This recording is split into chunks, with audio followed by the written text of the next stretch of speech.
Je m'appelle René Tardy. Je suis né en 1915 alors que mon père était soldat employé durant la Première Guerre mondiale. Je dus moi-même partir 24 ans plus tard, conduire mon char afin de défendre la nation française contre ces nazis. Je finis par entrer dans le camp du Stalag 2B. Je venais de perdre mon identité au profit d'un numéro matricule. Au petit matin, nous sommes enfin arrivés au camp. Putain de merde! Cette fois, je réalisais à quel point j'étais fait aux pattes. Fouilles, abandon des objets personnels, des capotes, des ceinturons, de tout équipement militaire. Sous-alimenté que j'étais, mon bénard me tombait sur les genoux. Nous avons eu droit à la tondeuse du freezer, les poux pullulaient dans nos toisons crasseuses. Il ne fallait pas être claustrophobe. Une fois la porte en fer des douches claquée sur nous, on se retrouvait à poil dans le noir complet. Ensuite, toujours encadré, départ pour la Carteille. Nous étions venus dans cette baraque pour y remplir notre personal card. Puis, on nous a tiré le portrait. Je n'étais plus qu'un stock de viande pris dans la toile de l'administration nazie de ce putain de camp. Toute faute grave sera sévèrement punie. Toute évasion rejaillira sur la famille. Ce slogan était partout.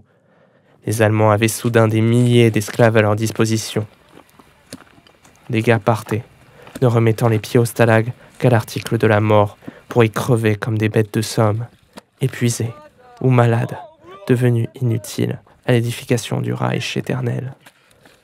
Une vie insipide, monotone et désespérante allait pouvoir commencer sur ce sable de Prusse orientale, cette région de merde. À 4 heures du matin, réveil. La corvée de café arrivait vers 6 heures. Puis, rassemblement pour la peine. Il pouvait y avoir 4 ou 5 appels par jour. À midi, la soupe.